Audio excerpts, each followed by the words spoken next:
Hi everyone. Today I'll be talking about few of practice questions that would include guided tissue regeneration, periodontal flaps, and different types of cells that work in whenever there is periodontal disease, which one acts as first line of defense, and different kinds of questions.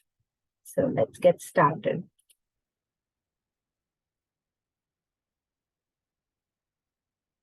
Okay.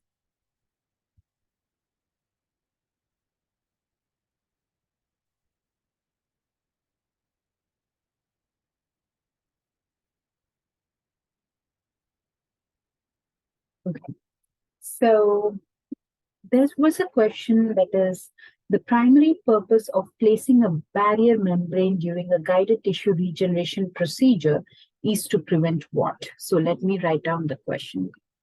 Okay, and let me just change the pen. Yeah. Okay. So primary purpose of placing a guided tissue regeneration barrier membrane procedure is to prevent connective tissue attachment or osseous regeneration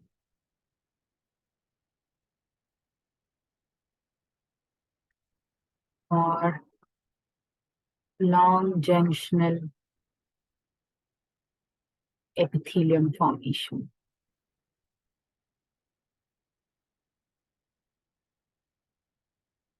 So the answer is it is mainly to prevent long junctional epithelium formation. Now we'll talk about GTR. So GTR is a method that is mainly used to repair periodontal defects so that the tooth or set of teeth has more support and stability. Okay, so in this previous picture, we have seen this is nothing but GTR. So you see a membrane is placed so that it will make sure that it will act as a membrane, give the support needed, and later it will be again a strong structure on a whole. Okay, now in periodontal tissue,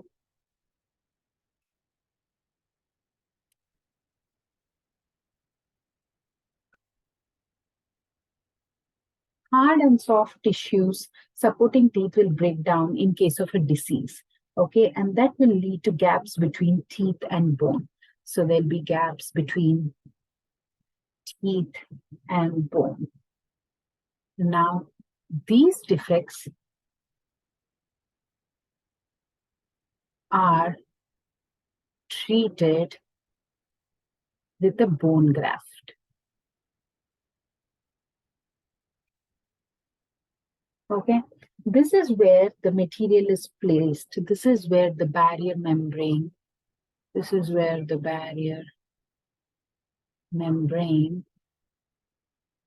material is placed into the defect.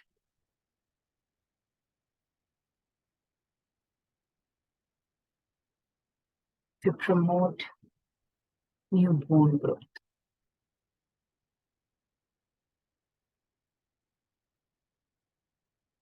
Okay. Now, guided tissue regeneration. So the tissue regeneration will only happen because of this barrier membrane. Okay, that will guide and direct the growth of newly forming bone and soft tissue. So what does this membrane do? It will guide the growth of newly forming bone and soft tissue. Okay. The reattachment of gingiva to the cementum through the formation of long junctional epithelium should be restricted in order to allow the newly formed periodontal ligament fibers to interlock with the cementum. So when we placed the barrier membrane to the tooth, we don't want the new junctional epithelium to be formed. We want to restrict that mainly so that we can allow the newly formed periodontal ligament fibers to interlock with the cementum and create new attachment. Okay. So barrier membranes are placed to allow cultivation and growth of new attachments. So new attachments are formed without the interference of long junctional epithelium.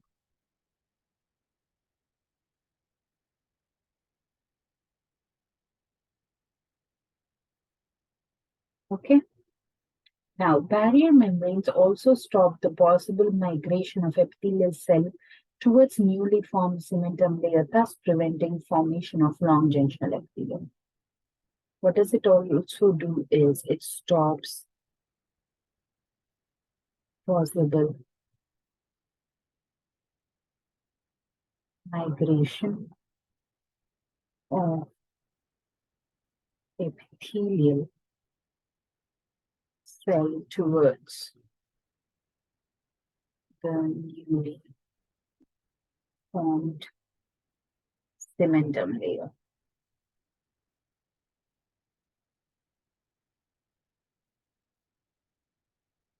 Thus preventing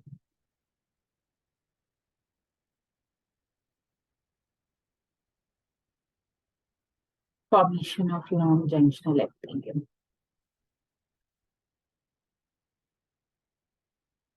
Okay, so let's go through a quick review.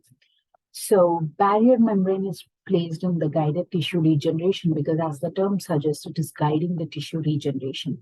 So when is it required? When the periodontal health of the tooth is not good, there are some defects, there are gaps between teeth and bone, and they have to be treated with a bone graft. Now, this barrier membrane will be placed in order to promote the new bone growth, and this membrane will guide the growth of newly forming bone and soft tissue. Barrier membrane also acts as a new attachment and without any interference of the long junctional epithelium. It also stops possible migration of epithelial cell towards the newly formed cementum layer, thus preventing formation of long junctional epithelium. Now, next question we have is about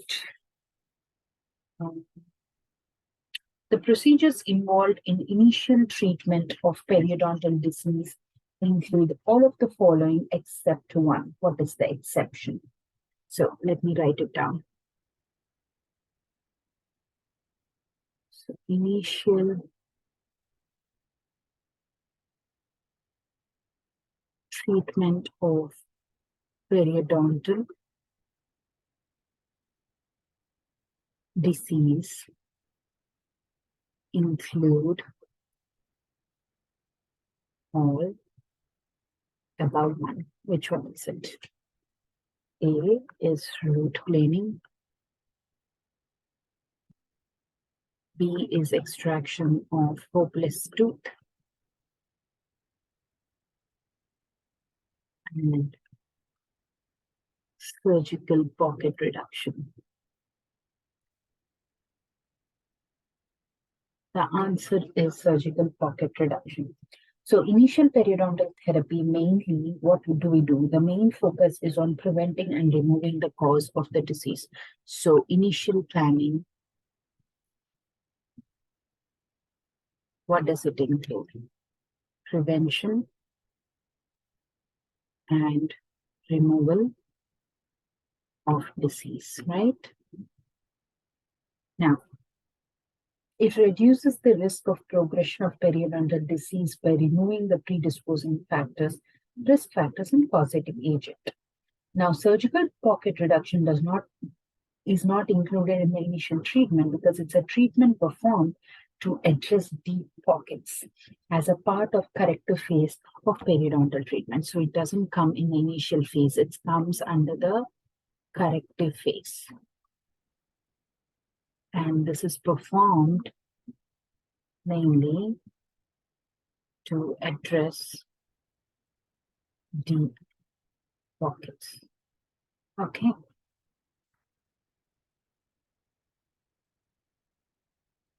Now, the next question we have is about bone graft again. Okay. So bone graft should include induction of immunological response because inflammatory process is necessary for proper bone healing.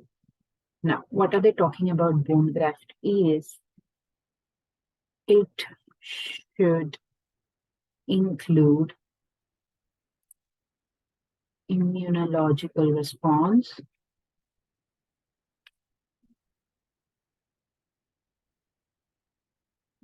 because the inflammatory process is necessary for bone healing. Okay. So options you have is both statements are right and are related. The next option you have is neither the statement nor reason is right. Okay, so bone grafting material should be biocompatible and should not produce any inflammatory response. Okay, and so that's why the option is this one. So the main thing is bone graft should be biocompatible and it should not produce immunological or inflammatory response. Okay? Because if it causes that, then it will lead to failure of the graft.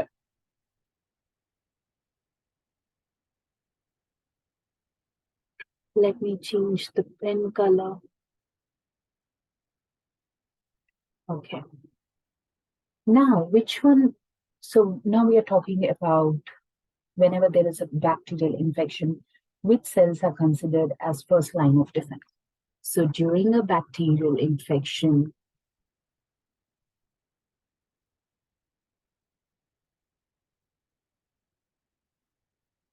which of the following are considered as first line of defense? And which one are primarily phagocytes? Is it neutrophils and histocytes? Is it neutrophils and basophils? Is it neutrophils and lymphocytes? So before we know about all this, we'll talk about first the cells and then we'll answer this question. Okay. Now, WBCs are classified into granulocytes and agranulocytes. Okay. And granulocytes are divided as neutrophils, eosinophils,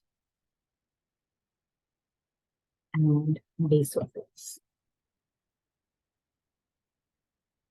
Neutrophils help in phagocytosis Eosinophils fights infection. Basophils produces inflammatory response and during an allergic reactions. Okay. Now, agranulocytes are again lymphocytes and monocytes. Lymphocytes produce specific immune response.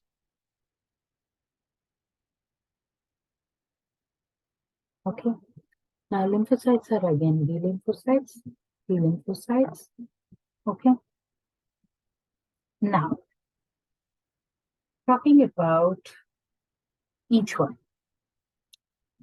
Neutrophils. They are the most abundant type of WBC, and they are immediately go to the site of injury whenever a foreign body is detected.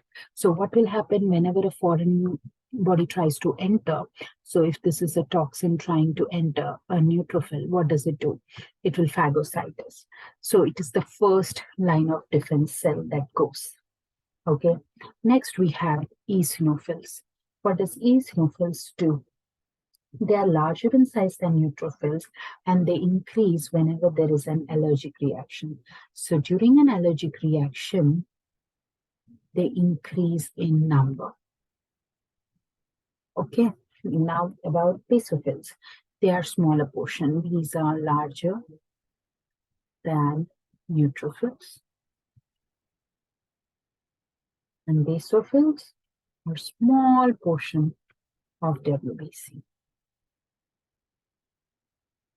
Now, mainly they increase during allergic reactions and parasitic infections. Okay. Next we are going to talk about lymphocytes. Lymphocytes are mainly found in lymphoid cells, in the lymphoid tissues, and they play an important role in antibodies formation. Okay. Monocytes are large, circulating phagocytes. They increase during infection. Now we have plasma cells. Plasma cells are nothing but mature B cells. They also play a role in releasing antibodies against antigens. Okay, so now also about histiocytes. Histiocytes are phagocytic cells that are important to the immune system because of their role in antigen presentation. So next important thing is histiocyte. So it is recognizing the antigen presentation, and they are important phagocytic cells. So whenever there is an infection, the main cells that play a role in first line defense are the neutrophils and the histiocytes. So the answer is neutrophils and histiocytes.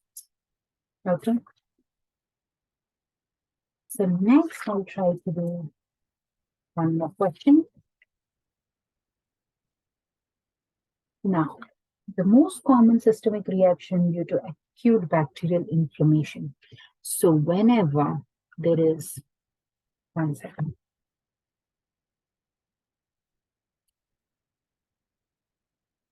Okay. So whenever there is an acute, I'm just writing it with the mouse. So forgive my handwriting because for some reason my pen is not working. So whenever there is an acute bacterial infection, which kind of cells do you see more in number? So that's one question. You see, the first, whenever there is any infection, the main cell that reacts is WBC. Because our white blood cells are fighting against infections, they fight and the number increases. Okay, so the condition you see is leukocytosis.